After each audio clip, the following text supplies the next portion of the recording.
Welcome to Complete Edition, the podcast between a PlayStation Trophy Hunter and an Xbox Achievement Hunter. This is episode 36. I'm your host, Compulsive Nerd, and I'm joined by AJ. How you doing, AJ? I'm doing well. 36. 36. I was about to say the same thing. Nice. Dude, we've done 36 episodes. I cannot believe that. What? Dude, How long have we been going in terms of time? We started last June, so we are over a year. Nice. And it's pretty awesome. So we started out, and you and I kind of were doing weekly, and that was a lot, dude. Do you remember that? That was It felt like it was too compressed, and I kind of like the bi-weekly a lot better. It allows us to game a little bit more before we go into the next episode. Yeah, and then sure. I was a lot less busy back then as well. So whereas I'm much busier now. Me too. And I think that this bi-weekly rotation, it just is. We've been in that longer than we were in the weekly rotation at this point. So that's really, really cool. And yeah, we're trucking. I mean, 36 episodes. It's amazing. It's amazing. Yeah. But how you been, dude?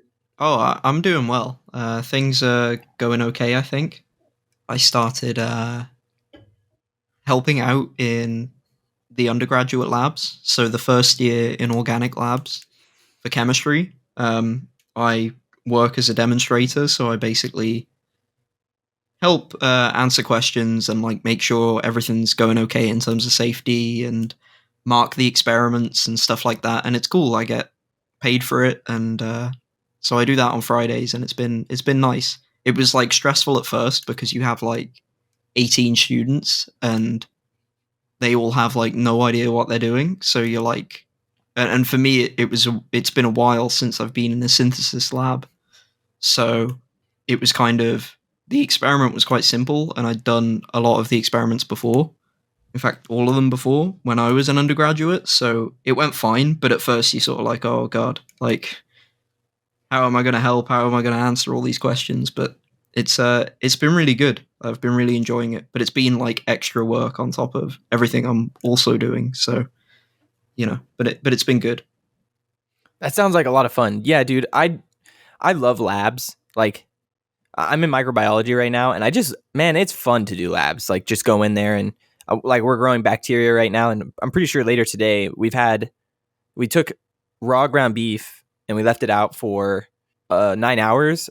At least the professor did, and then we took cultures off of it, and then we separated the cultures, and now we're gonna like go count the bacteria that's grown over that time of the past 2 weeks, and so that's probably what I'll be doing today. And it's just like, that stuff is super fun. Like, I don't know, you get to see the different colors of bacteria, and like we take the cultures and we look at them under the microscope, and it's really cool. But yeah, I appreciate being able to like teach people and help people, and it's also nice in terms of seeing how far I've come as well. So yeah, it's been good. Hell yeah. And one very important thing is that gaming, dude. I've been gaming so fucking much. Oh my God. It's just this time of year. It just gets so hectic, and it feels so great to be gaming. And I'm playing, it was cool because like, you'll hear about it when I talk about it later, but I've been playing on both platforms like almost equally over the past like 2 to 3 weeks. So I'm super excited to talk about this stuff. I played a lot of smaller things. I played some bigger things, and I think that you and I, for the first time in a long time, have shared things that we've played. So that's also exciting. And I think I want to hear what you've been playing first, because if you go first, I think that we'll be able to match things that we've been playing.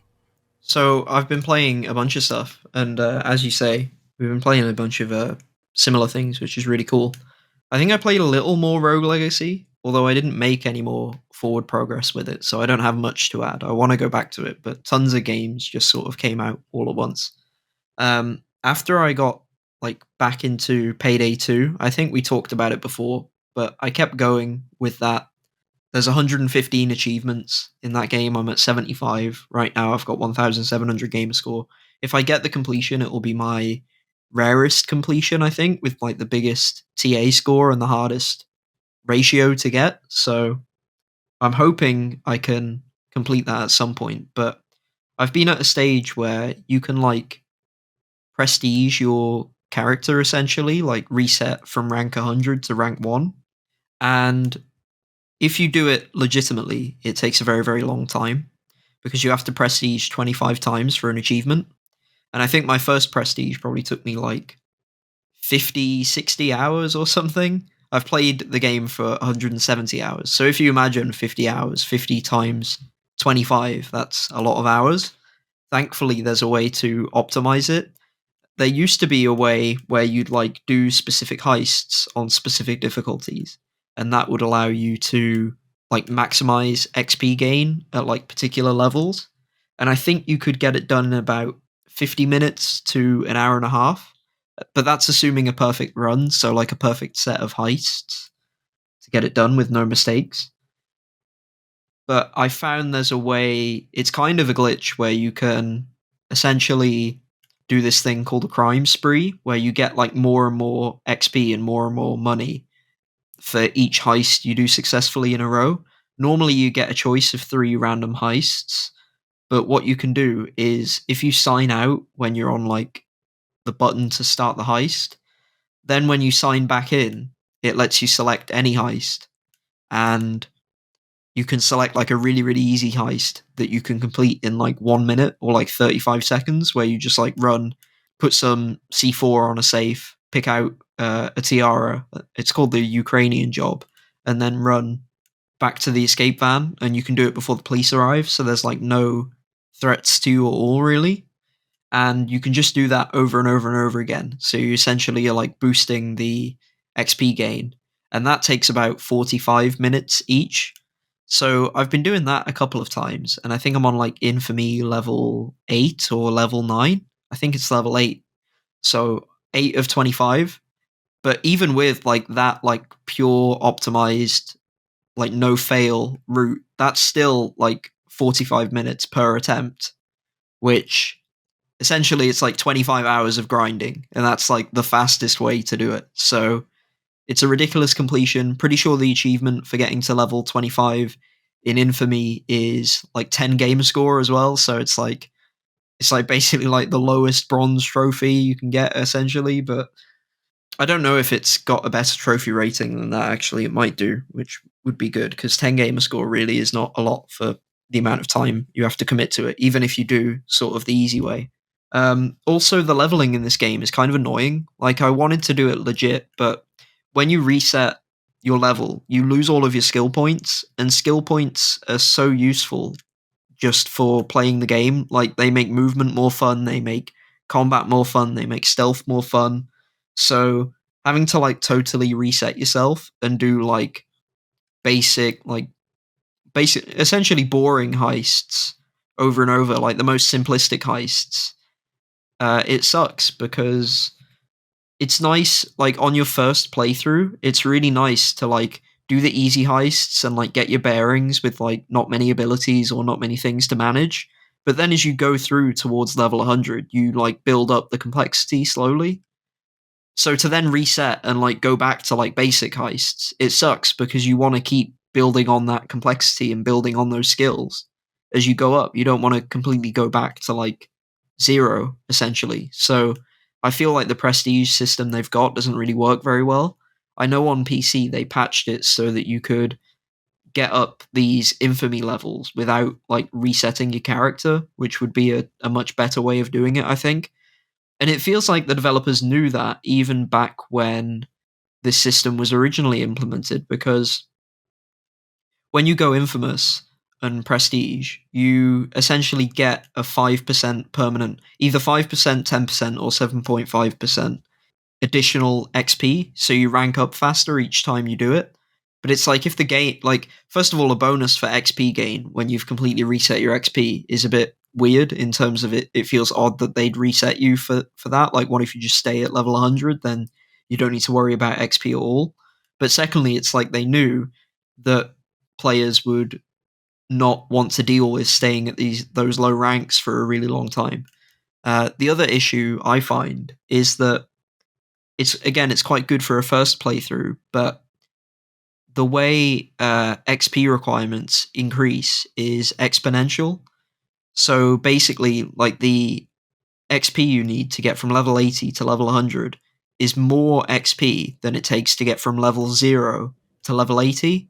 So Oh like my each god. level it gets like way harder to level up, and that just makes it quite boring because you rank up really quickly at first, but then towards the end it takes ages to just get like one additional skill point that isn't even going to change your build necessarily. So I kind of hate that system in Payday 2, but I've been having a lot of fun with the game generally. In terms of like the grinding, the infamy levels, I've just had like a podcast on in the background or just been like watching something while playing because you don't really have to pay attention. Yeah, I had that same experience with Tony Hawk Pro Skater 1 and 2 like remake. That dude that for some reason like you can play the whole game, get every trophy and achievement up to a certain point and then you have to reach level 100 and if you've done all of the other stuff, you're only like level 60 by that point.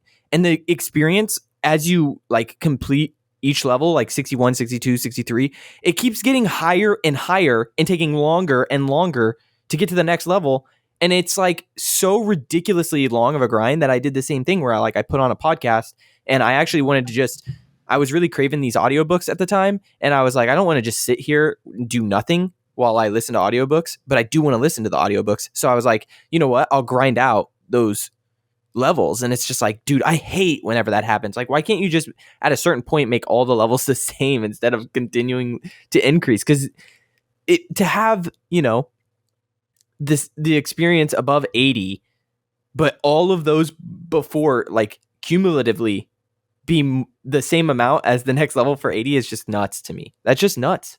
Yeah, it's not good. I mean, I think COD does this as well, but it does it sort of quite gently in terms of the amount of XP that you need, which is nice. The problem with the way Payday does it is that you need like so much more. Like it's not just like a tiny increment more. It's like millions and millions of XP. It's basically like it's something like it takes like 18 million XP to get to like level 95, but then to get to or like even like level 99 or something. But then to get the final level, you have to get like an additional like 4 million XP on top of it, which is like so many previous levels basically all combined, which and it's not like you're doing anything different to get that XP necessarily. Like XP does scale with difficulty, so I think that's why they implemented it. Like the idea is that when you get to a higher level, you do heists on higher difficulties, and that gets you more XP, and it's meant to scale with like difficulty essentially. Like it's meant to push you towards like, oh well, I need lots and lots of XP now, so I'm going to do these next heists on like Death Wish difficulty, which is one of the hardest difficulties. So that kind of makes sense, but yeah, I think I'm going to go for every achievement in this game. The other annoying thing I mentioned before that a lot of the achievements are glitched and require you to like go offline, go back online to fix them, which sucks. The game stopped getting support for console as well, so they never got patched, which really sucks. But I do appreciate the amount of like free updates and the amount of content that was added to the game as well. Like it's tons of hours, tons of heists, and it's a lot of fun. It's quite nice as well because I was playing with a friend of the show, Herb. I was playing with him, and he hadn't played Payday 2 before. And what's cool is I have all of the DLC, and he doesn't. But it lets you play together, like DLC heists together, even if one person doesn't have them. Or I mean, I could invite three people, and none of them could have the DLC, and it still lets you play it, which is really cool in terms of the just being like consumer friendly and just yeah, just less of a headache than it would be otherwise. That's so nice. The only I think I'll be okay to get all the achievements. I'm not worried about the difficulty related stuff. There's this really grindy one, but then there's also one that requires like it requires 4-player co-op. You can't do it solo. You have to do it with 4 people, well, 3 other people, and you also need to like get a decent amount through the skill tree to do it. It's basically there's a John Wick heist where you have to put 2 ammo bags each in like this like weapons room essentially. It's like in I think it's in the Continental in the John Wick films where there's like loads of the weapons and it's an achievement that's like a reference to that essentially where you have to put like ammo bags in there to like stack up like this secret room with lots of guns and ammo. But to get 2 ammo bags, you need to level up a decent way into a skill tree. So that's going to be tough because Payday 2, it's still active online, especially on PC. It's not that active on console, and it's not that active in terms of achievement hunters because of how difficult and how glitched the achievements are. Because people just sort of. This workaround, I think, was discovered only a few years ago. So I think what happened for most people is they'd like do a really hard achievement. The achievement wouldn't unlock. They'd look it up and they'd see forum posts that are like, yeah, all of these achievements are bugged. And then most people, even achievement hunters, were like, okay, so fuck this game. I'm just not going to play it, right? Like, and then they moved on. So I don't think there's many people still playing it in like the Xbox achievements community. So it'll be quite difficult to find three other people, I think. So, but I'll probably save that achievement for last, I think, because if I have it as like my last achievement, I'm sure I can convince people, convince friends, reach out on TA, that kind of thing, and convince people to help me get it because it'd be nice as like a way to send the game off, I think, to play it with three other people, other friends, hopefully. So, yeah, it's a really fun game. I really like it. I know Payday 3 is coming at some point, and I'm very excited for it. I love that you can. There's some heists where you have like options for stealth, options for going loud, and some of them are so like intricate and involved. And you have like this whole like pre-planning phase where you can buy different assets, and it can help you. Like we were doing like a diamond heist, and you can get like glass cutters and an extra place to like drop off bags as well without having to take all of your loot all the way back to the entrance. And the best heists have like you like try to do them quiet and stealthy, but if it goes wrong and you go loud, a lot of the objectives change and the whole heist changes. So like you could do a heist two times, you could do it once loud and once stealth, and it'd be totally different. And a lot of them as well, which I find really cool, is like if you stealth the first 75% of it and then get caught, it's like a lot easier to do it loud than if you just went in guns blazing from the start. So, for example, like there's like an art heist where you have to get these paintings and put them into a van, and the paintings are on display in the gallery. And if you get like 7 paintings and you get them off the displays, and then you get caught, it's still quite quick to escape because you can just throw the paintings into the van. But if you get caught before you've taken the paintings off the display, these like steel bars come up and like lock up the displays, and then you have to like saw into a security room and then hack like an override while defending the place from cops. And cops also will like C4 into the art gallery and come attack you from like lots of different angles and like repel into the art gallery as well. So like if you if you messed up the stealth like quite late in the heist, it's still quite easy. But if you mess up the stealth early, it makes it really difficult. So I like how it's got that like sliding scale of difficulty in that like they sort of respect if you do difficult stealthy stuff, it makes the loud stuff easier. And also generally with your character, you sort of either spec for stealth or loud. So if it goes wrong when you're stealthing, it can be even more difficult if you've sort of gambled on completing the heist stealthily. So there's a lot of like RPG mechanics. There's a stat called concealment, which is based on like how heavy your weapons are. So like that's an example where like if you go stealthy, you just bring like small weapons. You might bring like a bow and arrow and like a silenced pistol or like a silent shotgun or something. Whereas if you're going loud, you can bring like a commando rocket launcher and a minigun and heavy armor and like not care. So yeah, the game's really complex, really fun. I wish it got like an next gen patch as well because I think it's not the frame rate isn't brilliant and the graphics aren't brilliant at this point. It was a originally Payday 2 was a 360 game, then it got an Xbox One and PS4 port, but it was fairly early into the gen, so it plays like an early at best at like an early Xbox One era game, which kind of sucks, but other than that, highly recommend it. Great game. It's on Game Pass, but it's also very cheap. Probably goes on sale a ton. If you are platform agnostic, you should play it on PC. You shouldn't play it on Xbox or PS4 because the PC version has so many more updates, so much more support. I'm pretty sure it has over 1,000 achievements on PC, which I'm kind of glad that it doesn't have that many on console because that's ridiculous. But yeah, great game. Still enjoying it quite a lot. Been also playing, which you've been playing. You've been playing these next two games. Actually, I'll do those last. So I've been playing Call of Duty Modern Warfare 2. So the campaign, they call it campaign early access, even though it's not really early access. It's just trying to get people to pre-order the game essentially, and I don't know why they're splitting it up. I guess it gives more focus on the campaign, which I kind of like in some ways because most Call of Duty people don't play the campaign, and I think the campaigns are actually quite good. So I feel like encouraging more people to give it a try is a good thing.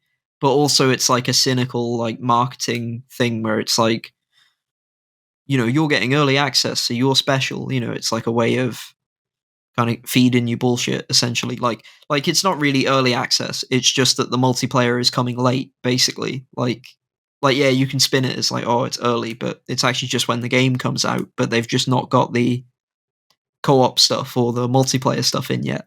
So I'm not a fan of that, but I am a fan of how it sort of gives more focus onto the campaign because I think it deserves it. So there's only 24 achievements in this game, which isn't a lot. Normally games have about 50. So I've got 18 of 24, so 760 out of 1,000. And I've got all of the campaign achievements, did it on veteran, did all the optional stuff. The remaining stuff I have is to do with the Spec Ops co-op stuff, which I'm quite excited for. There's no multiplayer achievements. I mean, there is co-op achievements, but no like competitive multiplayer stuff, which is nice. Although I don't mind, normally Call of Duty's okay with multiplayer stuff. There's some exceptions, but most of the time it's like, like get to level 55 or win 5 games or something. Like it's fairly straightforward. You just have to play the game essentially. You don't have to do any like random, like counterintuitive, weird shit to get achievements. But yeah, I enjoyed the campaign. I think the game looks visually amazing, like stunning, jaw dropping at times. The environments are varied, they look amazing. The facial animations and like how faces look in cutscenes are incredible. It's like pretty close to, I wouldn't say photorealistic, I guess. It's like, because it has an art style, like it's not fully trying to be photorealistic, but it's trying to be like pretty close. Like it's trying to be pretty grounded. And I really like how it looks. I like how it plays as well. I played through it on veteran, thought it was fine. Didn't think it was too easy or too hard, really. There was some times where you get like one shot by enemies, and that's really annoying because they can react faster than you sometimes, and you don't know where they are. So that felt kind of cheap at times, but other than that, difficulty's fine. The missions are quite varied, so in terms of taking you to different locations, and it's got quite a fast pace. There's some like stealth missions.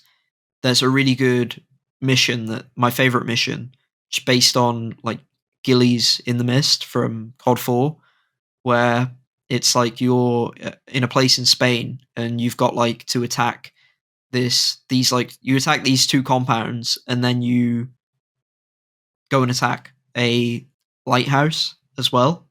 And you can do it like fully stealthy, and you've got to like synchronize your sniper shots. And what's really impressive about it, technically, is that like these maps are huge. They feel like they're taking inspiration from Warzone in that they're like gigantic. Like you go to like different segments of the map, and it's done in like a linear way. Like you can't like skip around anywhere. But all of it is like loaded in at the same time, and it's like these giant like areas, and it makes the game world feel more grounded and realistic and really quite cool to explore. And the attention to detail is great as well. There's like newspapers and you can read them and all of that type of stuff. Like when you go into like cartel homes as well, it like looks, I don't know if authentic is the right word. Probably not. It's maybe a bit toned up too much, but there's a lot of like iconography associated with all of the factions in the places that you go. So Visually, I like it. I like a lot of the variety in the missions. I found that there's some like other stealth stuff as well, where you've got to like craft resources. You can craft like stuff to like jam open doors, and you can craft smoke bombs and things like that. And you've got like no weapon for a while, so you've got to like sneak around, and you're injured at the time as well. It's like I love that mission as well. So there's a few standout missions. There's one where you're like driving a vehicle and you've got to like jump from vehicle to vehicle. That's quite cool. I think that's been used in a lot of the marketing stuff. So, and it's also the story's kind of crazy, but I found myself quite disappointed by the story because I really liked the story of the Modern Warfare 2019 reboot. I really liked the story of the original Modern Warfare, and I really liked the story of the original Modern Warfare 2. But this story feels kind of toothless. It feels like it's not. I don't know. It feels like there's not any weight to it, really. And spoilers for the original Modern Warfare 2 from like 2009. But this game has a General Shepard in it, and the new one has a General Shepard in it. And in the original Modern Warfare 2, there's a mission where he betrays you and he kills your character and Ghost, I believe, as well. He like kills you both, throws you in a shallow grave, and then like burns your bodies, and you like see it all happen from like first person. And it's a great mission, and it's a great twist. It's like one of the most famous. I mean, it probably is the most famous like story moment from any Call of Duty game, essentially. And it's really great. It's done so well, and that campaign is crazy and insane. And you ride snowmobiles, and it's it's just nuts. And planes crash, everything blows up everywhere, EMPs go off. It's just insanity. From what I remember, there's like airplane graveyards and everything, and it's a fantastic game with like a really good. It's like a stupid like Michael Bay type story, but all of them are essentially, and it's just done so well in that original game. And then in this one, it's like really underwhelming. Surprisingly, it's just like, yeah, you've got a General Shepard, and you know that he's gonna betray you, and it's like really obvious within like 30 minutes what's going on. Like for example, it's like basically it's like mission 2 where it's like, oh, the Iranians have US missiles. Someone's providing them with US missiles. Who could it be? And then General Shep, and then like this one character's like, oh, we should, get my team in to look at the missiles to find out like who's been supplying them with the missiles. And then General Shepard's like, no, we need to destroy it. We need to destroy it right now. Because we can't let them take back the missiles or something. And then it's like obvious from there. So it's like, oh, okay, so General Shepard's giving them the missiles then. And that's like mission 2. And then it's only like mission like 13 where like the twist is revealed, and it's done in like such a boring way, and it's really obvious. And it's so weird because I feel like I was really excited in mission 2 when they make it obvious that like he's a bad guy, because I'm thinking like, oh, so they know people are going to expect this, and like they're already setting that up early, so it means they're going to do like crazy shit later because they've already sort of got it out of the way. But they don't. They just sort of reveal it later when it was already obvious, and it was obvious to anyone who played the other ones. And then it's like they just go nowhere with it. There's like no. I'm not going to do like a spoiler by omission, but there's no like big dramatic like moments in the game really. There's like cool set pieces and stuff. There's one where you're like on a boat and it's like rocking back and forth, and there's these big like shipping containers and they slide around and you can like jump on top of them or use them as cover, but the covers are always shifting, and it's like that's a really cool set piece. I like that kind of thing. And there's lots of those cool set pieces in the game, but it doesn't really serve the narrative in any way that's very compelling because there's no stakes to it, which is really weird because you'd think there'd be like these huge stakes because you're talking about like missiles getting into like terrorist hands, and there's like these Iranian terrorists, and there's also the Russians, and there's also the cartel, and it's like, oh, holy shit, like this is crazy. And at the start it's like, oh, they've got all these different factions, all this stuff is like going nuts. There's like an early mission where you play as like a Mexican guy on like the US Mexican border, and you have to like climb a ladder over like a wall into Texas, and you're like, oh, you've got no jurisdiction here, and you're like going into people's homes in Texas and like pointing guns at them, and like it's like, oh, this is wild, like this is awesome, and then it just goes nowhere with it. So it's like you've like set all of this up, and you've like got me really excited about the game and the story because of all this like crazy shit that's going on, and I'm like, oh, how are they going to keep upping the ante? And then they just don't up the ante, and they just kind of throw it away. And Captain Price is barely in the game as well, which is really disappointing to me. So it's weird to be like, because Call of Duty games aren't really known for their story, although some of them have, I would say, a good story. But this one, it's like they like set it up where they like make you think it's going to be awesome, and then it's just not, and then it kind of makes it even more disappointing than if it just sort of started mediocre. And also the ending doesn't feel complete, which sucks as well. I've heard rumors that they have like DLC next year that's going to be story DLC, which is interesting, but it also Oh. feels like they've like cut off the end of the game, because I've heard that they like next year they're going to release Warzone 2 but don't have a COD game mainline one to release next year, or they have one next year but don't have one for the year after, or something. There was like development trouble where they normally have one every year, and they're not going to have one for one of like the next 2 years. So apparently they've got like campaign DLC, and they're going to like do like big DLC for this one or the next one. But again, it just feels like, oh, well, you've just like cut off the ending of this game so that you can just sell it later, essentially. But the game was long enough. I mean, it was about 7-8 hours for me. So, it was, I felt more shortchanged by the story than by like the length of the game. But the gameplay was fun. It's weird, again, to be like, the story sucks and that's why I don't like it. But I do like it, but I'm just sort of frustrated by it. And I don't think there's any like big, dramatic, memorable moments. I think the thing that disappointed me most is that I'm like, in 5 years' time, there's not going to be like a scene where I'm like, I remember that from this game. There might be like a level, maybe, or like a set piece where I'm like, oh yeah, that was really cool. Like there's one where you're like hanging upside down off a helicopter, like on a rope, and you've got to like shoot at stuff upside down. It's like, that stuff's cool. Uncharted does that stuff all the time. But again, it's like, we've seen that before, and it's done really well. And the production values are great, and those moments are really, really cool.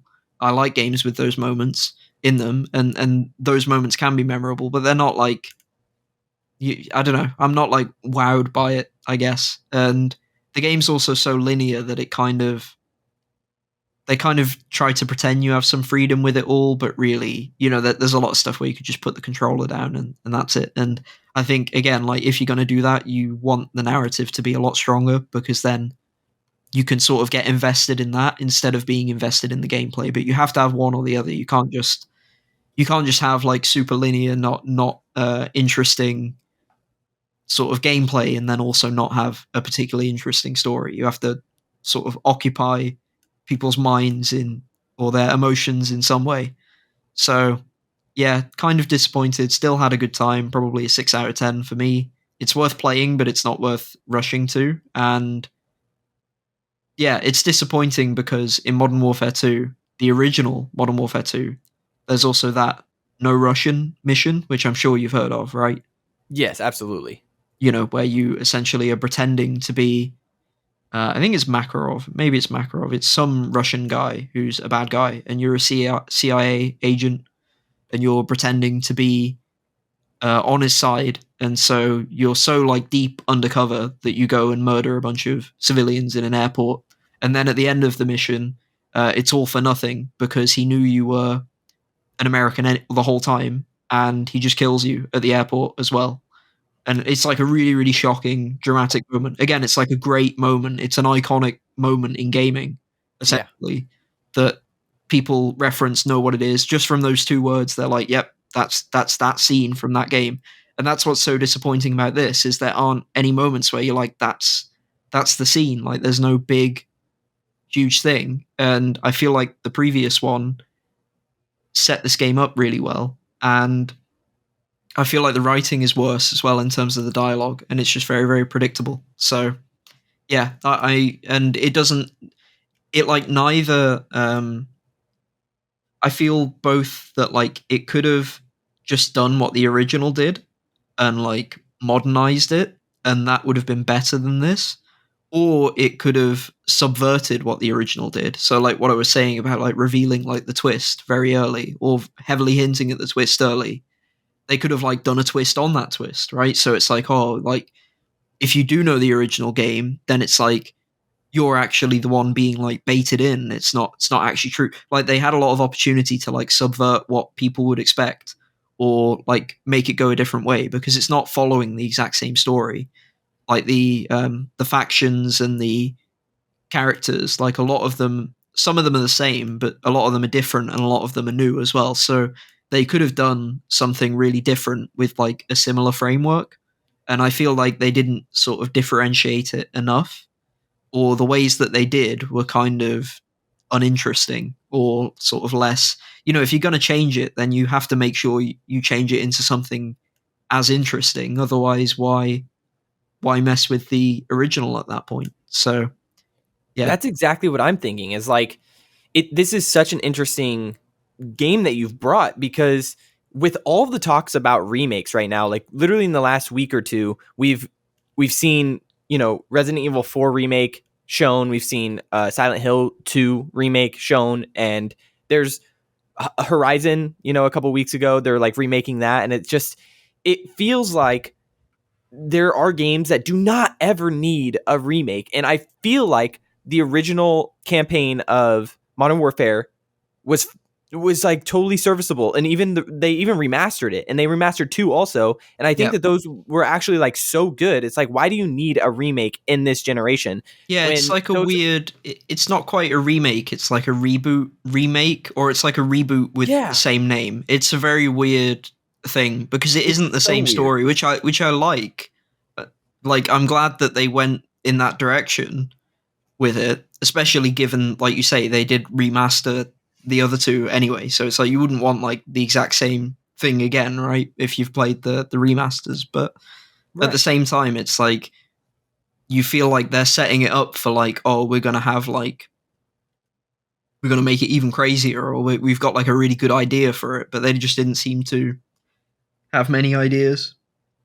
Yeah, and it's dangerous to play with it that way. And like honestly, they could have, with the how good the remasters are, like those games, as you talked about, they have legendary moments, dude. They're like really good games. I have history with Call of Duty, and I played those games back then. And like World at War was still my favorite, but following that, like I loved Modern Warfare 1 and 2, and then 3 I kind of just is like where I did fall off. And I didn't play the Black Ops games or anything, but I was really into those when I was younger.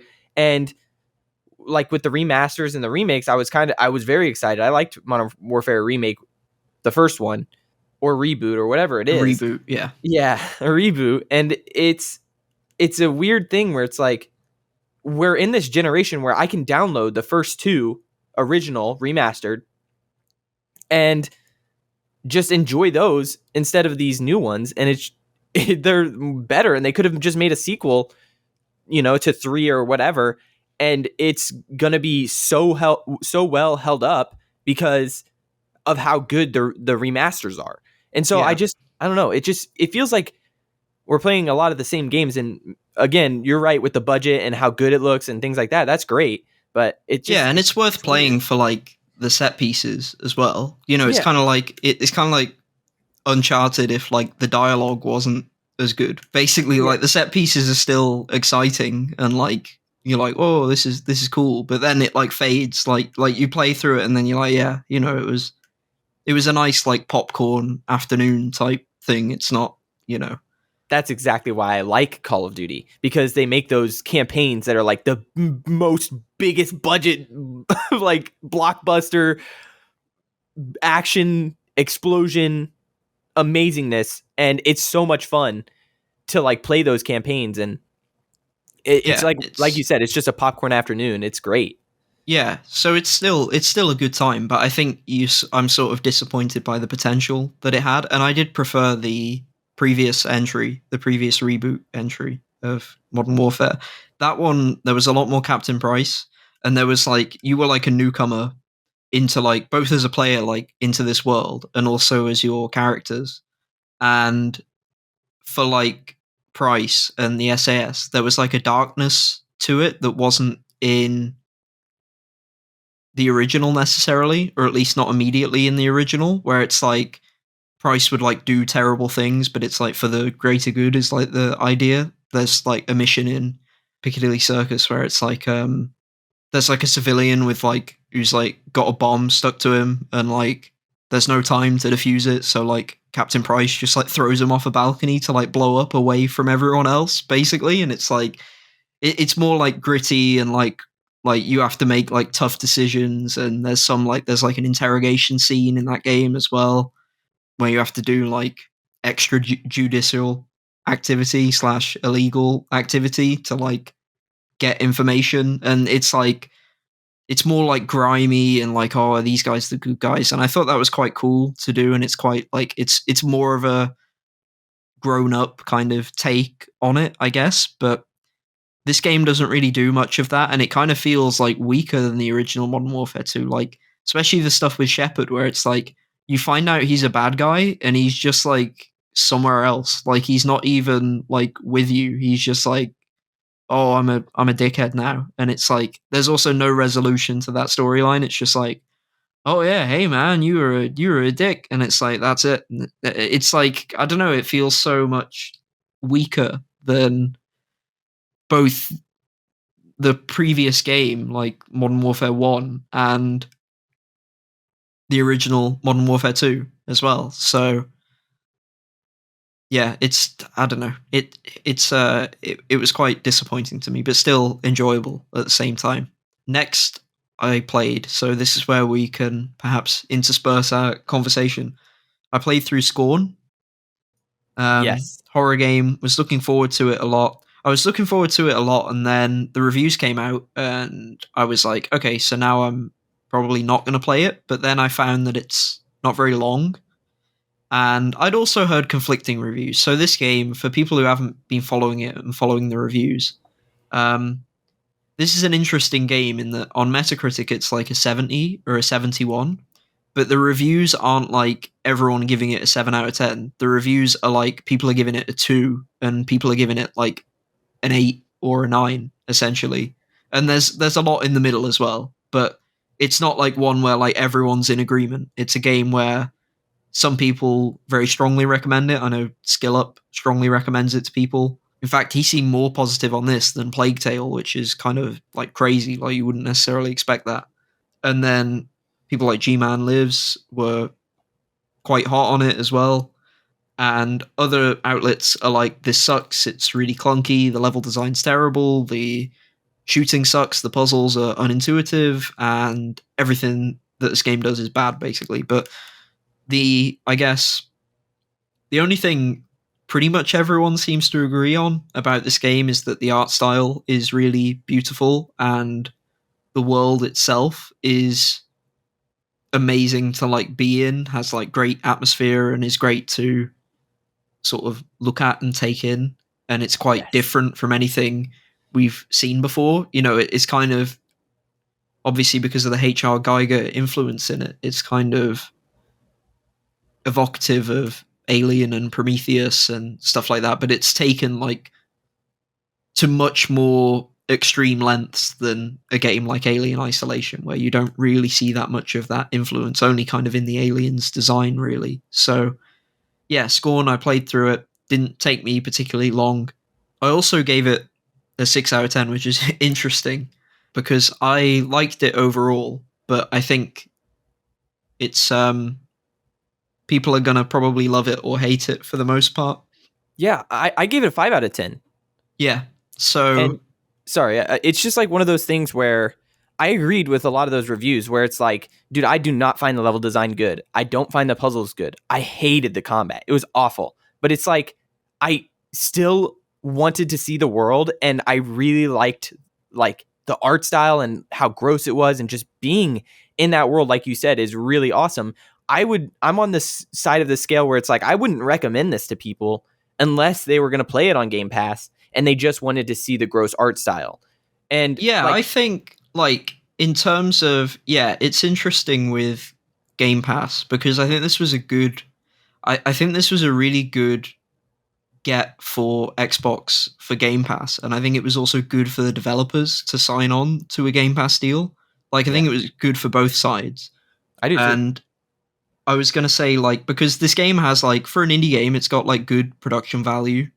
It's got a really interesting world. It's come out at a good time in October, and it's a game where it's like if you were like given this game as like it's like a taster game, like a free game that's like 3 hours long, 3 4 hours long. It's like perfectly kind of fits for that, right? Like you can give it a try. I can imagine like having like friends over for Halloween and you're like browsing Game Pass, kind of like you browse like Netflix or Disney Plus or whatever, and you're like, I'm gonna download like a bunch of horror games and this is gonna be one of them and I'm gonna try it. And I think from that perspective, you take away like a really unique and interesting experience. And even if, you know, you don't love it, it's still like something that you take with you and are like, well, I'm glad I didn't have to pay like, 30-40 pounds for it. But Yep.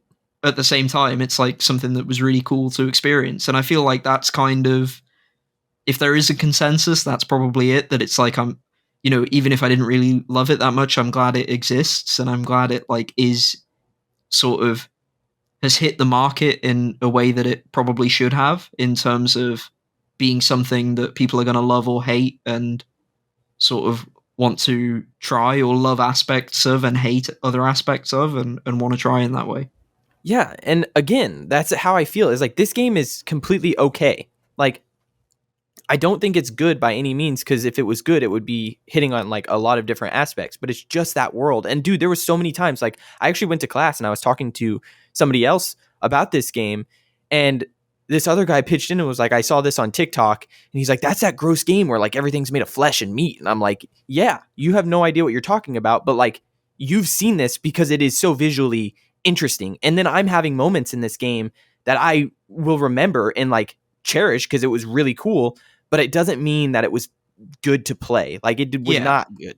Yeah, It I was think not good to play. I'd rather like a game be ambitious like this and sort of so unique and then kind of fail in a lot of Yeah. ways, in a lot of severe ways, than to sort of be really bland and generic and not memorable. Like that's what's like quite, I don't know, paradoxical about it in a way, because it's like there's so much of the game where I'm like, I really wish this was better, and it's like pretty like terrible in some ways. Like some aspects could be like 1 out of 10, 2 out of 10 bad, but you're like at the same time, I'm really glad they like shot for the stars and like went for this and like really dedicated like so much to like capturing that world and capturing that atmosphere. And I really like, even, we talk about the art and most of it is like the environment, like how great the environment is and how great Yes. it is to interact with stuff as well. But I also really like, less so in terms of gameplay, but like the actual designs of the weapons visually and the Me enemies too. as well. Like all of like the creature design and everything is like really well. So it's not even that they've not like just like fluked making like great environments. Like all of the art across like the different aspects of the game is so good. So Yeah, and like the in-game menu, I'm putting like air quotes up, but like the in-game menu where you like pull up your stuff to look at it is so visually stunning, and then like switching the weapons out is really cool, but I just can't even begin to describe how bad it is that they have a rechargeable punch gun. Like yeah, that should just be a tool. That should just be a key. It should not be a weapon. It's so bad. And like you have to rely on it sometimes because you're running out of the ammo, which I think is brilliant like game design, but they just need more ammo stations in like around so that you have to run there in order to reload and stuff, but you're really really really limited. And I found it frustrating, and especially with how bad the save points are. Because like if you could save a little bit better, I think that it wouldn't have been so frustrating. But there's people I was hearing that were like losing an hour of progress and in this 3 hour Jesus. experience.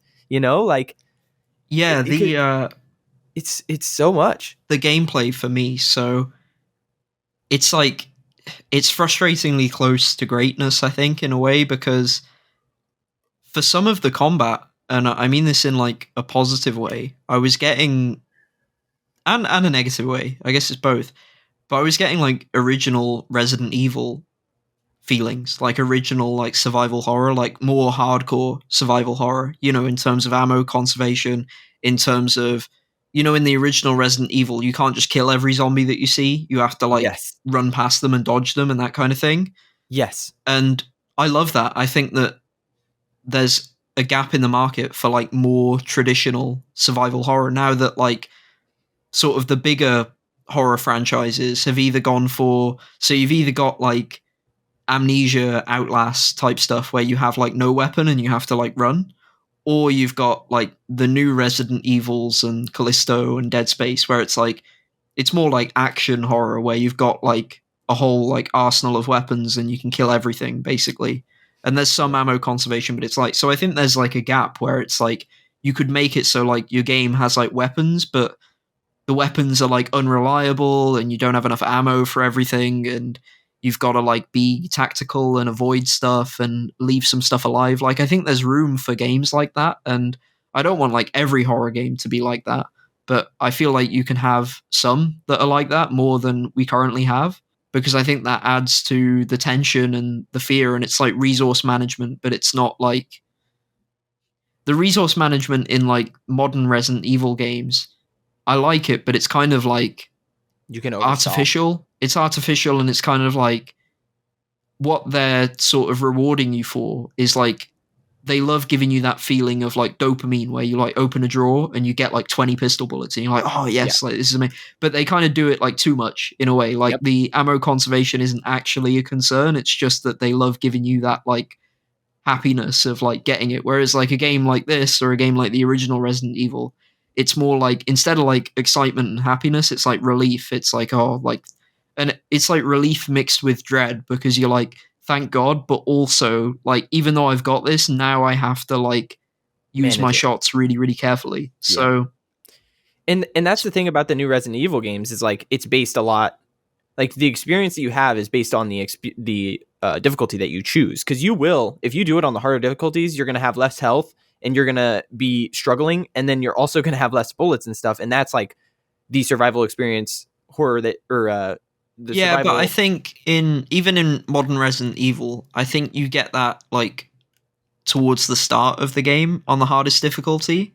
But Mhm. then when you get like halfway through, you've got like A machine lot. guns and shotguns, and like you've got like a lot of resources to deal with and use. I think like And I as soon as you get like a sniper rifle in a Resident Evil game, it's basically over in terms of yeah. like if you can It's so aim, true. because that thing just like one shots like almost all the Everything. enemies. So yeah, I mean, I think it, but I like action horror as well. Like I like that gameplay as well. But yeah, so I was gonna say like I love the idea of that, but the execution is the problem, right? And I think that's what everyone agrees on. I think some people are like, I don't like that kind of survival horror at all. Like I'm glad we've moved on from the original Resident Evil style of survival horror, and that's perfectly valid. But I quite like it. But my problem with it is the execution of it, which is that the level design is like there's lots of dead ends, there's lots of places that are useless, there's puzzles that aren't really clear that they're puzzles. And what that means is if you're also trying to like avoid enemies and not fight them and leaving them alive, it means you have to like run past the same enemy over and over again while you're like you're like trying to figure out a puzzle, but then you also are trying to like not get killed, and then it becomes like less scary and more frustrating. And then also the problems are like the combat itself doesn't feel as good as it could feel, Yeah. and you get some issues as well where again it's kind of like really quite harsh and hardcore in that there's like some enemies where you can run past them. There's some enemy encounters where I'm like, I have no idea. If you've got no ammo at this point, I'm pretty sure I might need to restart the whole game. Like, Yep. because those like big tank enemies, I and remember them. the ones that like there's the ones that only take a couple of shots but they like spit at you really fast. If you Yes. came to a room with like one or two of those tank enemies and then like two of the like spitter enemies and it's just like a wide room, I don't know how you get through it if you don't have any ammo, essentially. Like, I think you just die because the tank enemies on their own can just, like, stun lock you, essentially. Like, they can knock you down and then they can just hit you again when you get back up Yep. and they'll just kill you, like, straight out. So, it, yeah, I mean, I don't know what you do in that situation if that happens. And that, I kind of, I like really difficult games, but I'm like, this isn't, I don't know if this is acceptable to like mainstream audiences. Like, I'm cool with it, and I'm, my aim's really good and my intuition's good in these types of games. But if you're just like a normal person who maybe doesn't have much experience with the genre or doesn't play that games that much, it's like, that's probably not good design. It's probably pretty bad. That's what I think. That's what I was thinking about the entire game. Is like, I just want to recommend games to people who don't play mini games all the time because I just want to show how diverse and cool games can be. And this game just lacks that intuitiveness to like help an average gamer get through it.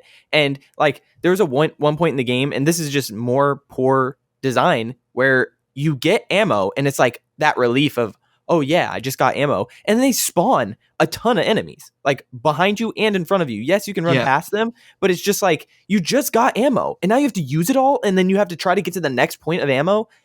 After that, it's like, who is designing it this way when this game, the world design and the art design and the puzzle design and all of that is more important than this combat related stuff. So they just needed to like draw it back just a little bit, because that's not what this game's meant to be. And I mean, I was hearing people saying that they thought it was going to be a Doom-like game. I never got that impression, but I also didn't watch trailers. So if people are coming into this thinking this is going to be like a Doom game, they're going to be extremely disappointed, because it's slow and it doesn't have those kind of weapons. It's slow and like, take it in. Yeah. And the other thing is the ammo's so tight that like if you miss, like it's over. Like It's over. So the only good thing about that though is that, to be fair to the game, the enemies, like the enemy design at least, is quite smart in that they have quite large hitboxes, typically most of them, and also they don't move very quickly. So you do have time, using the guns is quite slow and sluggish, and you have to like focus your aim and stuff like that. But the way the enemies are sort of made does fit with that, at least, I would say, because the real nightmare scenario would be if you had like Resident Evil lickers or enemies that like jump around really, really quickly all over the screen. Like, if you had to deal with that ammo system and that weapon system, it would like be borderline unplayable. So at least like with the tank enemies, they like walk slowly towards you and that kind of thing. So I don't think it's like as bad as it could be, but it's still I not agree with that. brilliant. I mean, it's like, it's kind of rough, but it's not like unplayably bad, I'd say. So I agree with that. And there's also one other thing about this is like, I learned later in the game to run past enemies, and that's something that a lot of players should, figure out. But with the tank enemies, it's not impossible to run past them either. Because if you mess them up before their charge attack, then you're in like, they just stumble and then you can run right past them. You don't have to use all your ammo to kill them. You just have to just use one shot or a couple shots, and then you can just get past them and just go. But that you can't come back to that area, otherwise you're gonna have to deal with it again. I think another problem for this game is that the like very worst part of the combat, and arguably the hardest part, is when you first get that like stupid like poke weapon tool, right? Like you mentioned before, you have to fight some enemies with that before you get a pistol, and it's like terrible. Like, that's like the worst part of it. Absolutely. It feels like when you kill anything, you are like running around a pillar, like waiting for the cooldown. Like, it feels like you're kind of playing it in a way, like you're sort of like, there's no way they intended for this to be how you play it, because it's not even scary. It's just like goofy. Like, you're like waiting for him to go left, and then you like run right, and it's like you just poking him like 2 times and then getting behind cover and then poking him 2 times. Like, that's probably the worst part. Well, it is the worst part of the combat, and you shouldn't have like the worst I guess I don't know. I don't know. I mean, you shouldn't.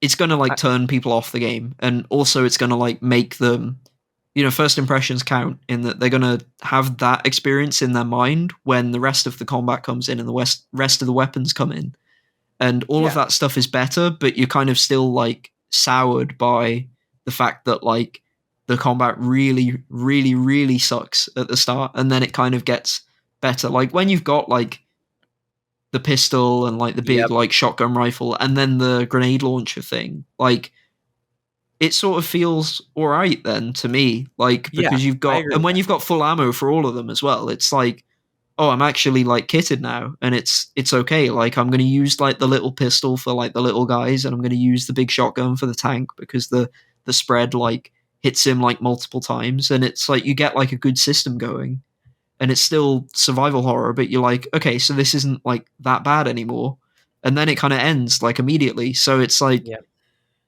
I don't think the combat is like a complete utter failure, but I think that it's like it has good ideas and like really bad execution, and it's like weirdly like backloaded as well because you sort of get like a boss fight towards the end and it like makes you repeat it twice as well, which is unfortunate, but it's like that fight itself is kind of fine, like it's okay, but yeah, it sort yeah. of it the puzzles are okay as well. Generally they're sort of they're not they're like they seem like they're way more complicated than they are. I feel like they're quite simple, but when you see them for the first time, you're like, I've got no idea what this is, and there's no like clues or anything. There's no like context, which really sucks. But in terms of the that actual puzzles themselves, they're like so simple that it doesn't completely ruin everything. that was my experience too. I want to go back and talk about that punch gun just one last time. Is like the thing about that was it would be fine. I mean, I think it would have been fine if they just added like a strafe or a dodge button, just one little dash move. Because when you get close to the enemies and you're using that, and then they rear up, it's like you just step sideways as much as you can and try not to get hit, and it just is not. It doesn't feel good. You're right. It's just clunky and just bad, and it just feels like a misstep. Like if they just added a melee button with that gun instead of like the rechargeable punch thing, I think that it would have been totally serviceable. I think it would have been fine. Like Yeah, you have that, and it just seems like an oversight there.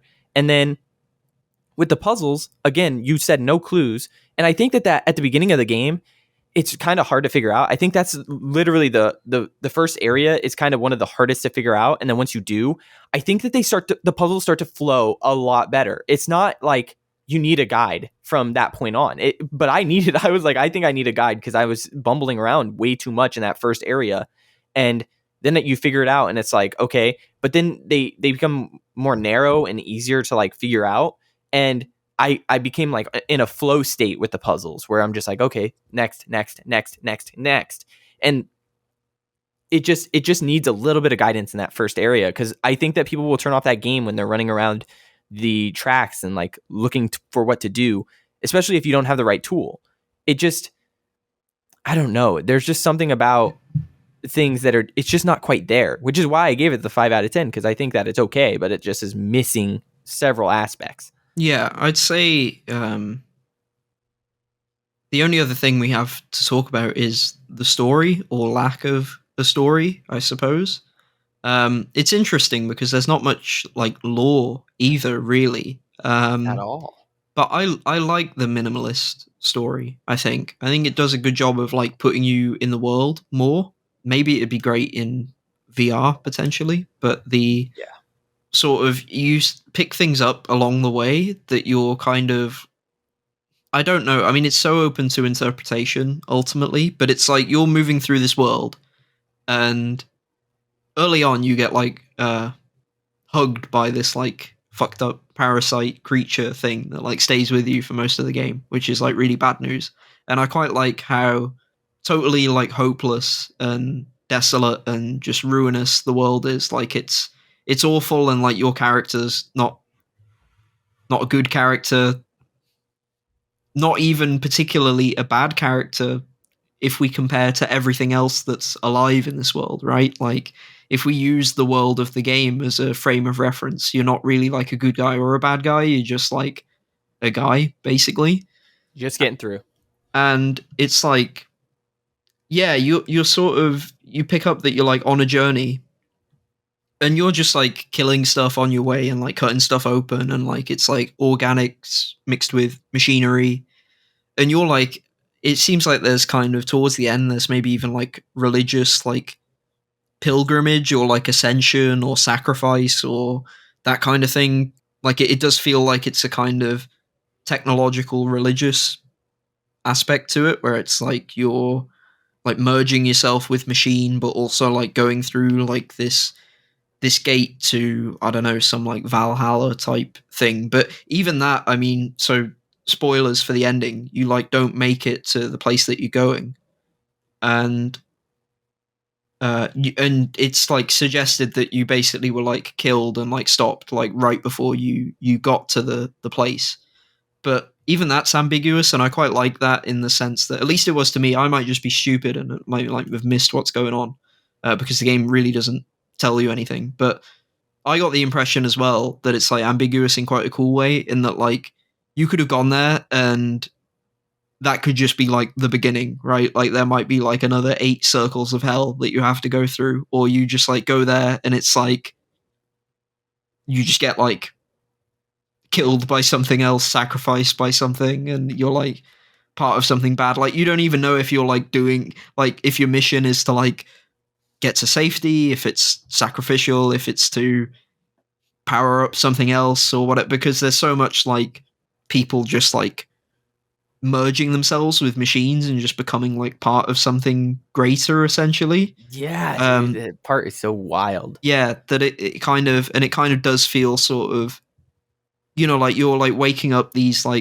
guys with blood, and then you have like this robot like cutting you open and all this stuff. It's like such a, And yeah, you carry your own self, and there's just like so much like up for interpretation of what's going on. And I think it's interesting because for me, I just thought that the character was trying to understand why it woke up and like what's going on and get as far as it could. maybe, And but it it was seems just, like your character sort of understood stuff implicitly, if that makes sense. yes, it definitely did. Like it had a life before. Yeah, like it, yeah, or it was, yeah, it was like a cycle or something where Yeah. it like you, so you the player, you have no information, and it's implied that the character has no information. But when you interact with stuff, like if you were in the situation in real life, you'd have no idea how to interface or interact with anything, or like you don't even, like when you're using the blood to like make these guys come alive or whatever, like there's no way you would rationally be like, oh yeah, that's what that'll do. Like if I do this, that's going to do that, and you know, I'm going to crush this like baby head thing, and that baby head thing is going to be like the elixir of life for this other. Like you'd never think that, but the character does think that and does know how to interact with everything. So it's like it's suggested that like it is going around with a purpose. I feel like there is like something that you're trying to do, like moving towards some tangible goal that's already sort of in your character's mind, I guess. But at the same time, there's so little to take from it that it's like it's difficult. It's really difficult to analyze because of how minimalist it is. But I do quite like that, and I like how hopeless it is, and how it's like you don't even know that if you did make it, like what would be there, what would happen. Like, was it good that you were stopped? I mean, like clearly, what stopped you is just like a like fucked up parasite animal like that.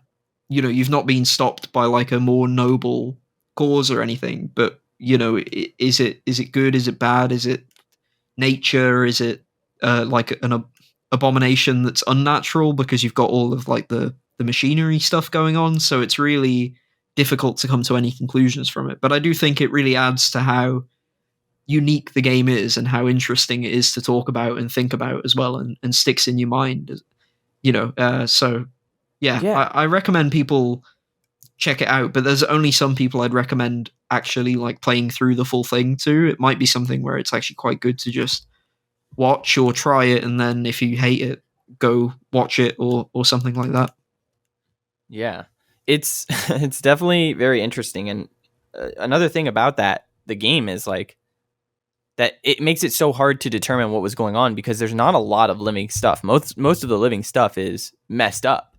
There's not a lot of intelligent living things. You're like one of the only intelligent living things in the world. And so it doesn't, when you get to the ending, for me at least, it felt like I was trying to put an end to this parasitic world and this life and things that were happening. And it was very shocking, I would say, for that ending. And I'm with you. I think that there's no lore, there's like nothing, there's no collectibles, there's nothing telling you about things in the world. There is no dialogue. Even the character has like a skin mouth when they show it, and it's like there's no sounds or vocals or any kind of thing coming out. And so it's just kind of one of those things where I usually don't like games like that where it's all up for interpretation, but I think that the world was so creepy and weird and interesting that yeah, I think it's I did like it. intentional, right? Because it's like the world is so alien that it's like you're meant to feel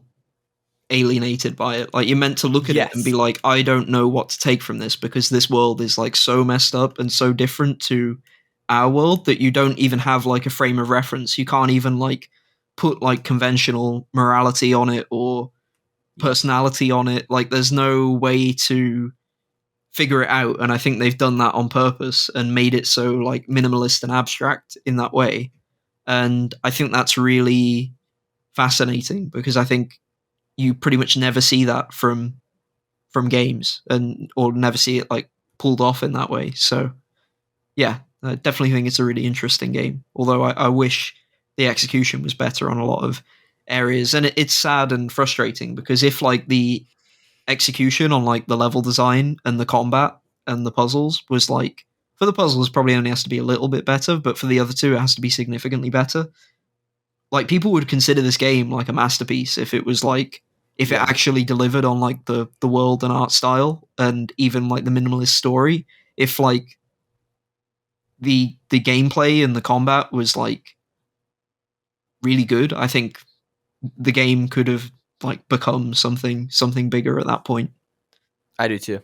But the last game I've been playing is A Plague Tale Requiem.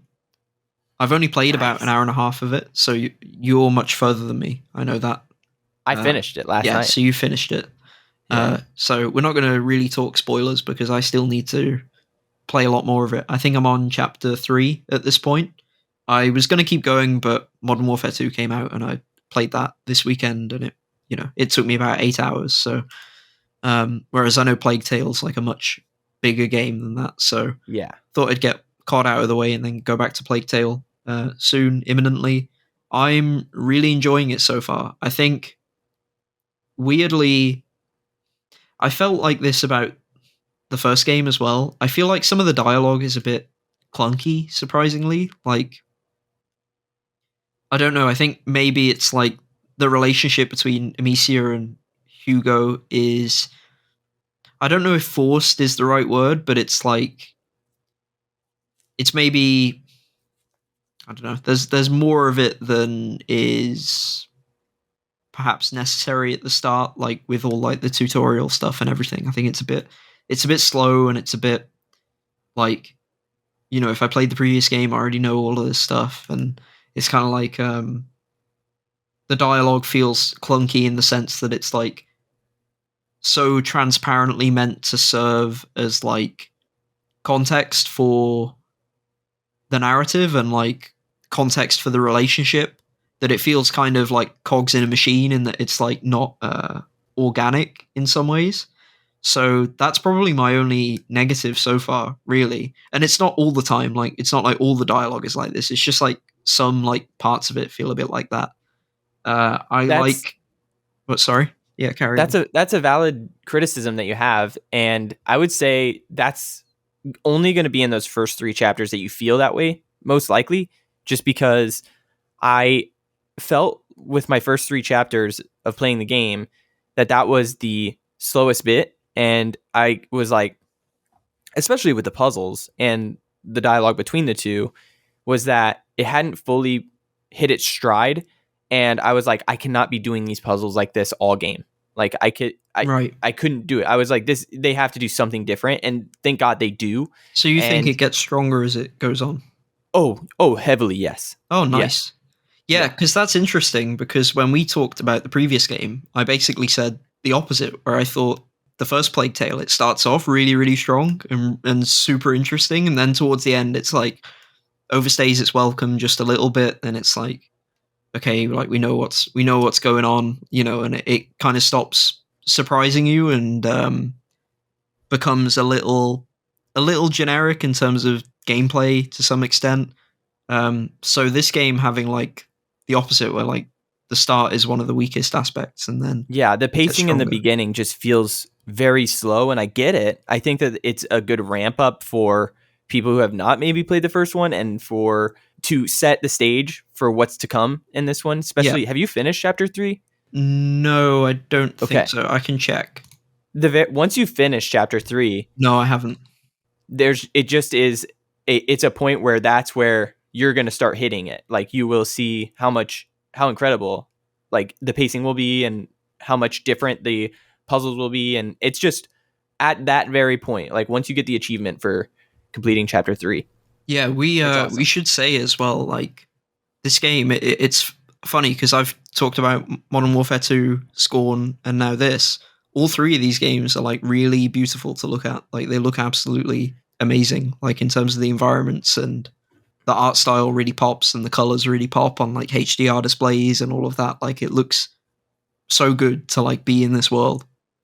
Yes, and I also should say that I played Scorn on, it's only on Xbox and PC, I'm pretty sure, and I played it on Xbox, and I'm also playing Plague Tale on Xbox, and Plague Tale is getting a little bit of hate because it's 30 frames per second, but I think the game is so slow that it like really hasn't bothered me much. Plus, I do have VRR on, so Yeah, I that's a think caveat. it's fine so far. I'm really not having many problems with it. I think Digital Foundry have talked about this, not to do with this game particularly, but just generally like it can be better to have like a stable 30 than like a 60 that like drops all the time and like drops like massively and inconsistently. So for me, it's felt quite stable at 30 so far.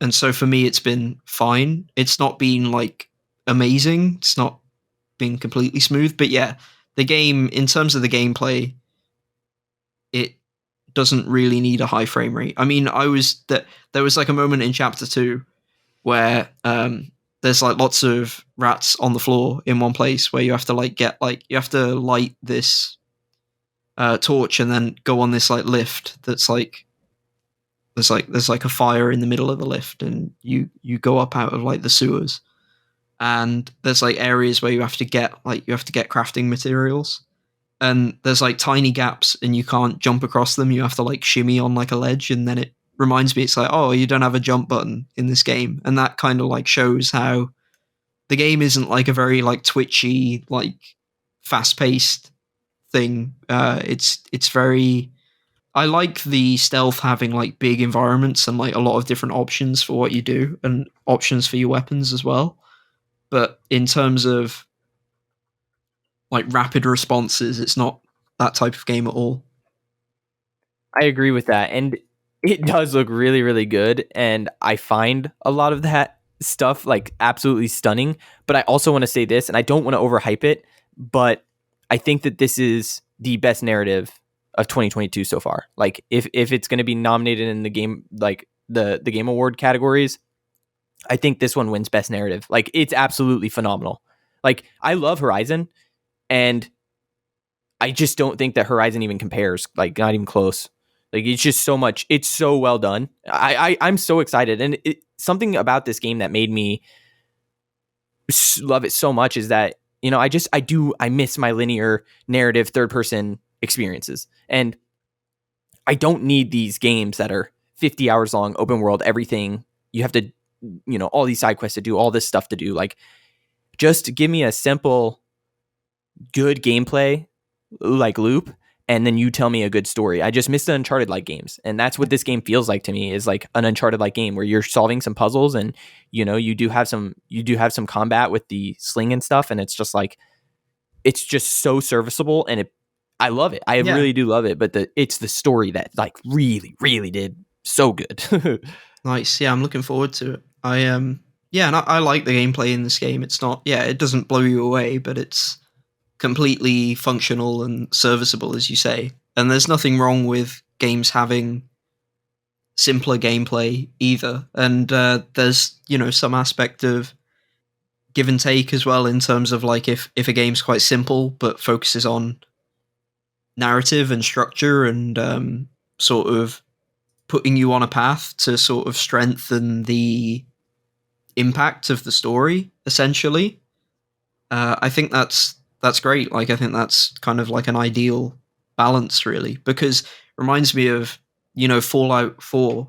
That game tries to have a serious story where you're looking for your son, and but because it's like an open world game with lots of side quests, you get like this, I guess, dissonance between the main quest is like you really care about your son and you need to go find him, but then the side quests you're just like doing like wacky settlement shit and like exploring Yeah. vaults and like killing giant crabs and stuff, and you can do that for like 20-30 hours and then just go, oh yeah, my son, yeah, I've got to. So Yeah. you've got like, because the game's so open, it kind of hurts the narrative indirectly, and I don't think that's like a big criticism of Fallout 4. Like, I don't think it's really fair. Like, you can't, it's impossible to balance both perfectly, I think, because I feel like you could even say it about like games that are known for having like great stories. Like, you could probably say it about like Red Dead 2, for example. Like, if you chose to just do like pointless stuff, you could be like, oh well, the game didn't force me to do the main, so it sucks, and that's not really a reasonable critique. But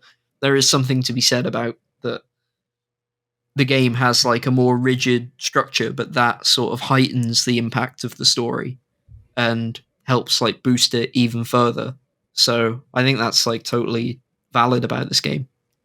Me too. And I just pulled this up because I really wanted to read it to you because you were talking about the jump button, right? And we were talking about the linearity of the game and how it really is just like a serviceable gameplay. It's fun and it works and it helps you solve puzzles and it's all there. But on on the game page, when you pull it up to purchase it, it has a couple bullet points of like what the game is, and it says a spectacular grounded tale twisted by supernatural forces. And that's so true. Like the rats are the most like not grounded thing in the game, you know?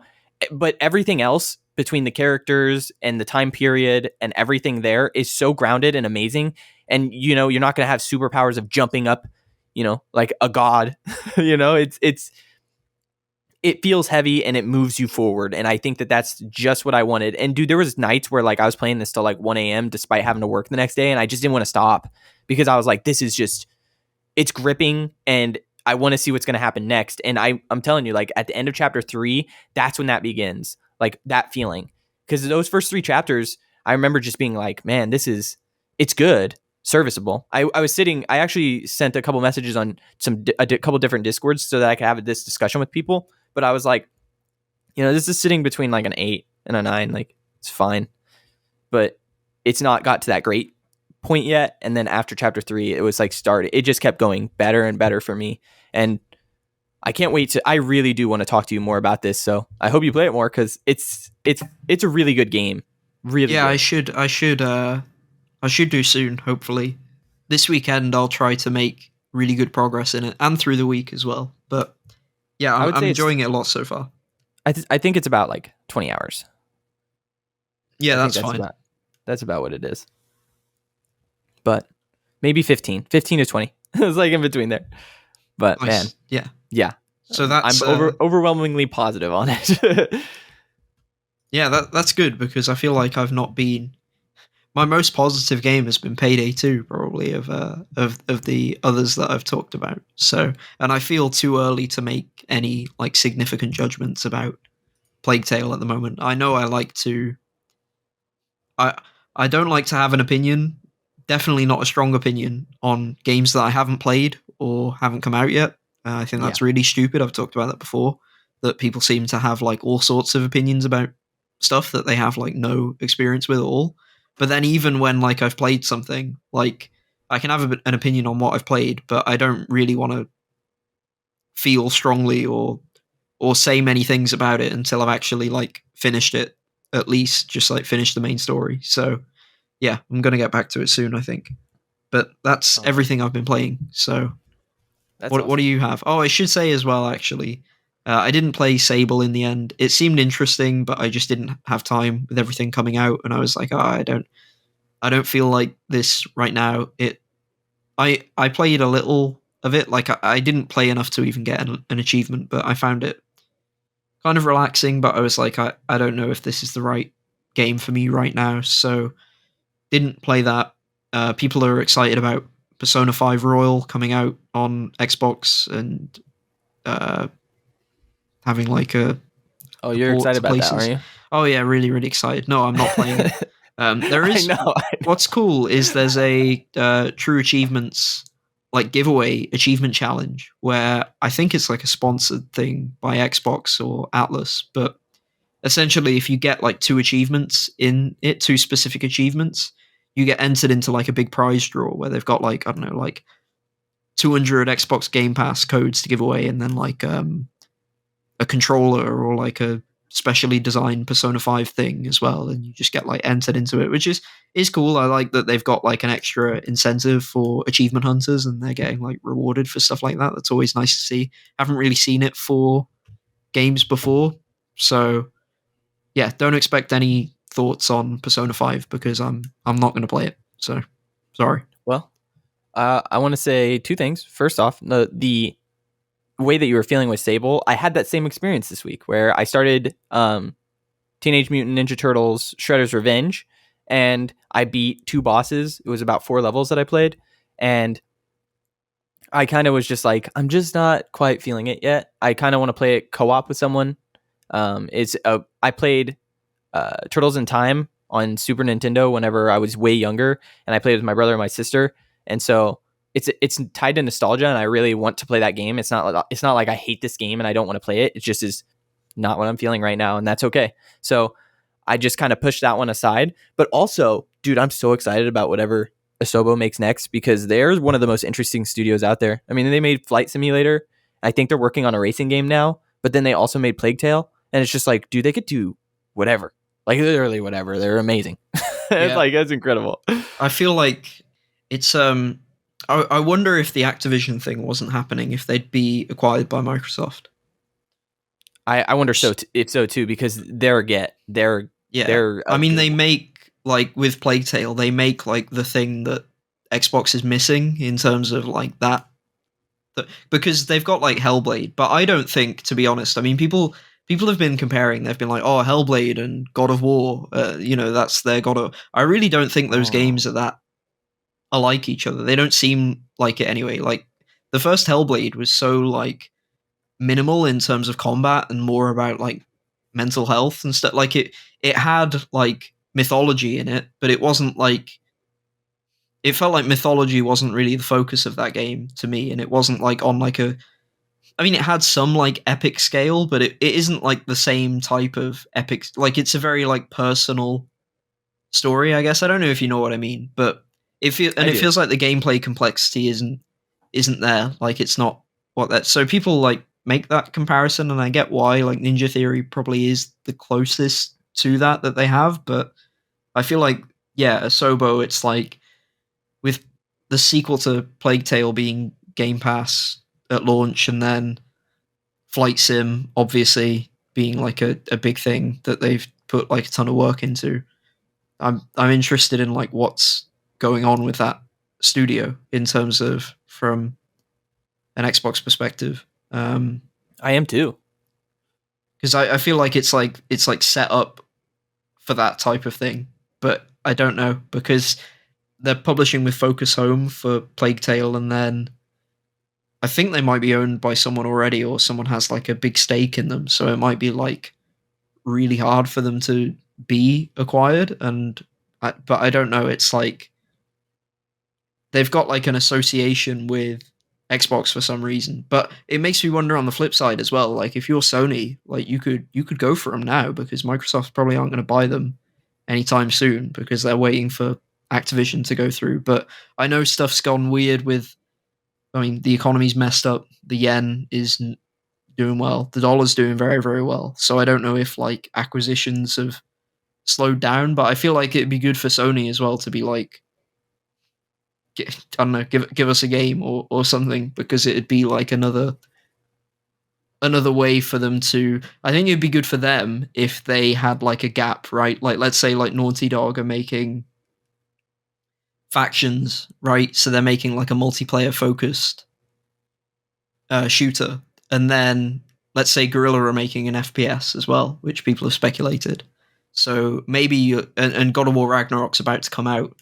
So maybe if you're Sony, there might be like a period of time where you don't have like a third person, like that type of linear game, because like all of the studios that do that are like, they've either just shipped something like that and they're working on like something that's like a bit different, or they've like moved to make something else. So then maybe you go for them to like help fill in the gap as well. So I feel like that studio, after their recent form, surely they're going to be like they're going to have like a lot of money flowing into them probably, which seems like a good thing for them in terms of if they can scale up, because it's really impressive that they've done like Flight Sim and Plague Tale, really impressive games on a technical level for a studio that was like originally known for doing like tie-in stuff and ports and things like that. Like it's wild that they're sort of going to that level of like production value, and I feel like technologically they're like not quite there yet. Like they can't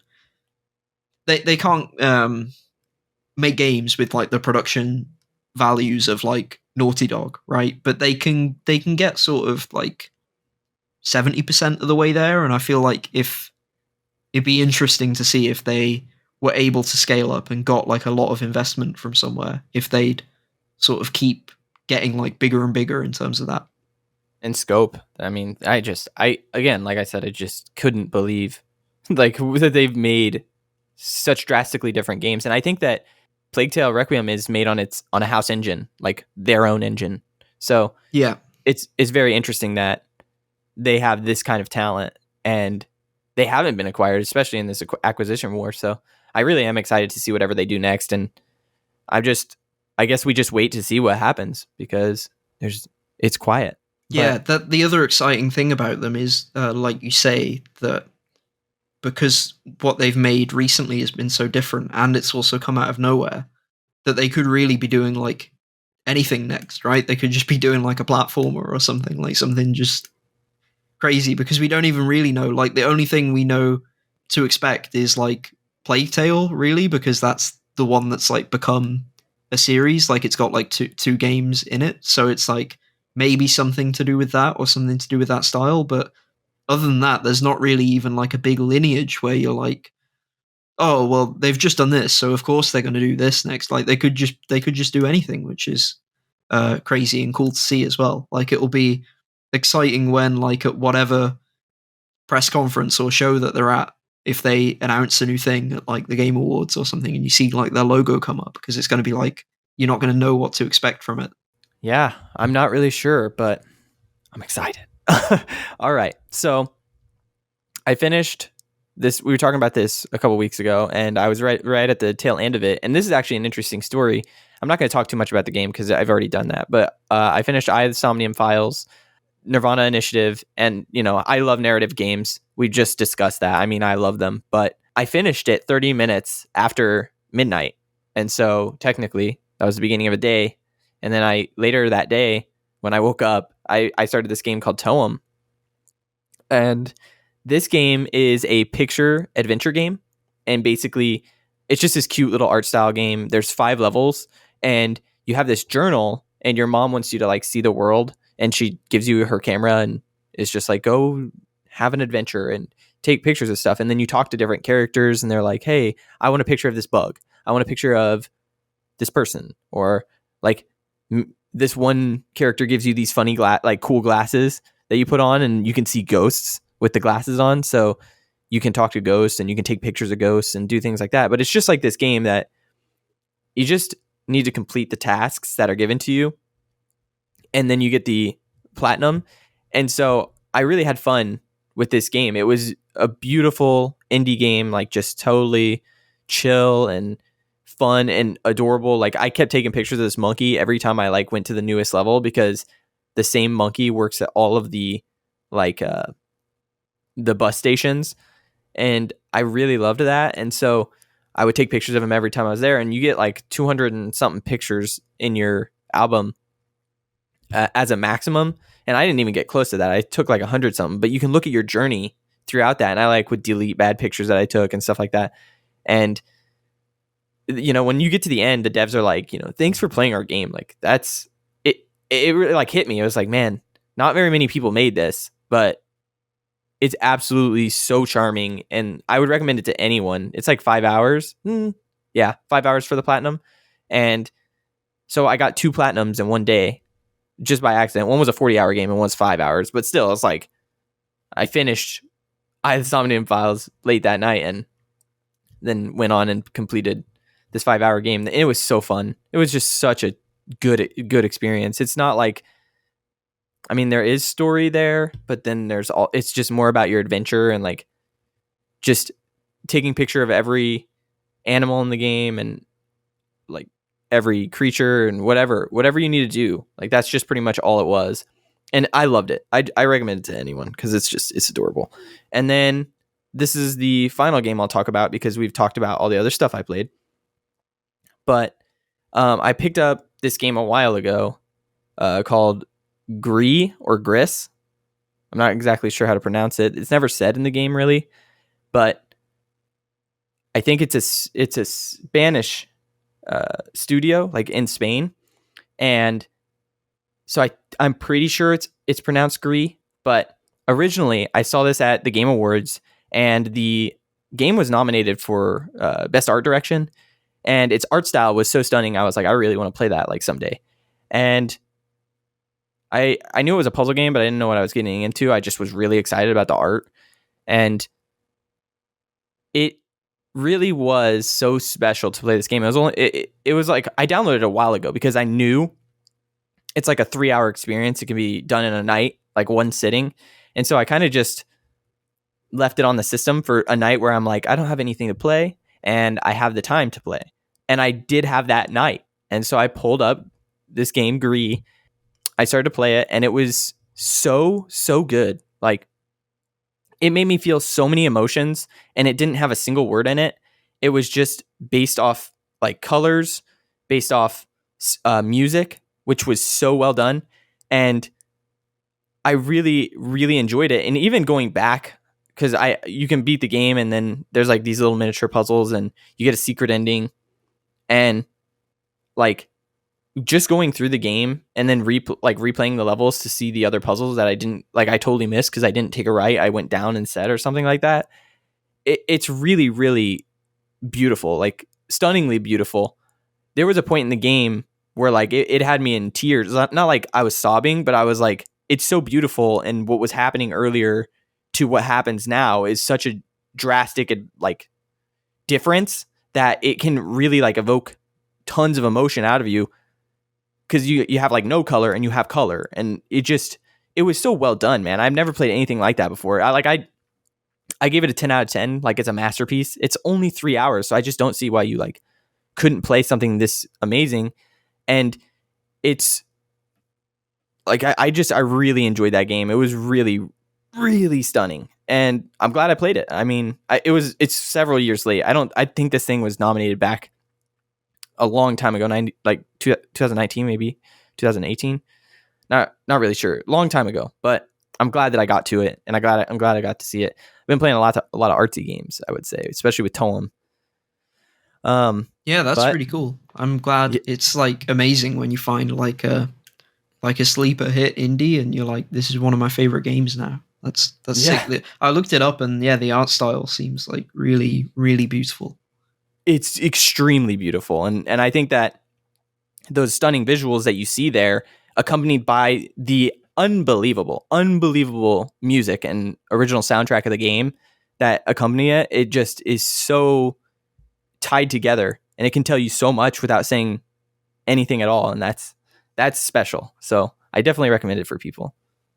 But easy platinum too. But we have no topic on the table this week because we had so much to talk about. Dude, we're already an hour 37 into this show. But Yeah, we were thinking of doing a special episode, right, at some point to yes, have dude, a I big cannot wait for topic. that. Yeah. And we won't say anything about it yet because I want to solidify more stuff about it. But I think that it's going to be a little game that we're going to play, and I'm excited. But do you have a trophy or an achievement of the week? Oh yeah, I do. It's from Payday 2 Crime Wave Edition. It's from one of the DLCs, the Gauge Russian Weapons Pack, and it's called Sneaky Beaky Like. And it's to finish any heist in stealth using only weapons from the Gauge Russian Weapon Pack. It's a very easy achievement, and actually doing it is quite boring. But I appreciate the name because Sneaky Beaky Like is a reference to Counter Strike Global Offensive, where you can play as like a Scottish SAS guy. And I'm not going to try and do a Scottish accent. I was considering it, but I was like, no, it's a mistake, big mistake, huge mistake, career-ending mistake. But he has a line in CS:GO where he says like he like compares like going in basically loud or going in sneaky beaky like. And I don't know why he says beaky, like Beaky, but he does, and it became a meme, and they put stickers on it in Counter Strike, and he still says it, and it's a good line. It reminds me of that game, and I love that game, and I really like Payday 2 as well. So it's nice to have both games, reference each other. Well, Payday to reference Counter Strike anyway. Yeah. Good achievement. That is a good achievement. I like that a lot. Mine comes from Shredder's Revenge, and the game has like specials that you can do. You have to build it up, get a certain get combos and try to build this bar up that allows you to unleash a special. And they allow you to taunt during this. And I thought that this was such a brilliant trophy and achievement because everybody's going to taunt to try to get their special up. But if you get hit while you're taunting the first time, it says, "Come on," as the achievement. And then it's just getting hit while performing a taunt. And I couldn't figure out how to cancel. So I was sitting there and I taunted and I'm like, please let me cancel. Please. I'm trying to figure it out, pressing all the buttons I can. And then I know that I'm going to get hit and I'm like, damn it. And then it pops the trophy and I'm like, that's brilliant. That's hilarious. I love unexpected rewards for playing badly in some ways. Yeah. That's always really cool. Yeah. And carry on. No, go ahead. No, because I was going to talk about my achievement again. So you go. No, I think that's all I was going to say is it's just an adorable achievement, man. No, so it's the line in Counter-Strike is, are we rushing in or are we going sneaky beaky like?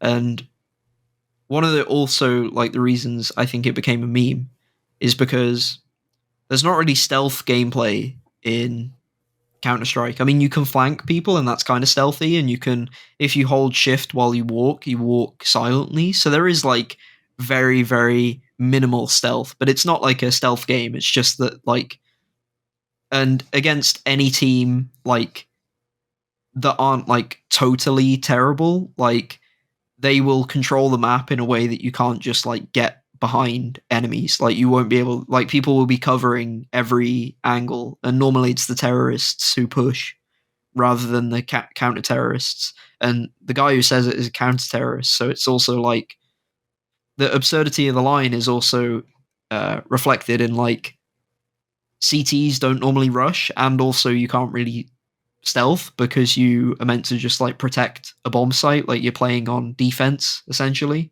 So that's another reason why I think the line became so popular and famous. But yeah, happy about that achievement. Your achievement or trophy is amazing too. Yeah, dude, I freaking love trophies and achievements. Do you have any final thoughts?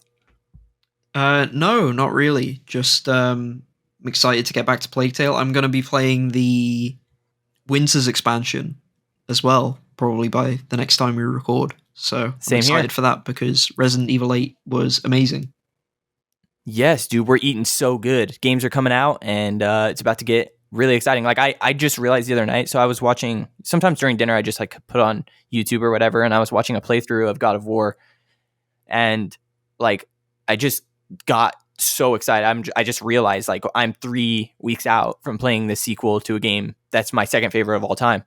And so I'm like, holy shit, it's imminent. It's coming. It's exciting as hell. Yeah, there's so much coming. It doesn't stop as well because even in December there's stuff coming. Which Callisto is awesome. Protocol. Yeah, I'm excited. it's gonna be so good. Oh, there's It is also gonna be good. yeah, with horror games as well. Like you got like Resident Evil 4 and Dead Space as well. Like so much that they're coming next year, but it's like early next year, which is nice. Yeah, gaming's picking up for sure, and I'm excited about it. But Well, they'll yeah. all get delayed, but you know. That's so true. That's why I'm so excited about this stuff that's like right now coming. Yeah, because like, it won't. Yeah, it's too late to delay it, and it's like gone gold. Yeah. Yeah. Well, all right. I think that's it for our show. Everybody, thanks for listening. Peace out. See ya. Thank you so much for listening to Complete Edition. If you like the content, consider supporting us on patreon.com/completion club. If you have any questions or would like to reach us, email completionclub@gmail.com. Thank you for listening to Complete Edition.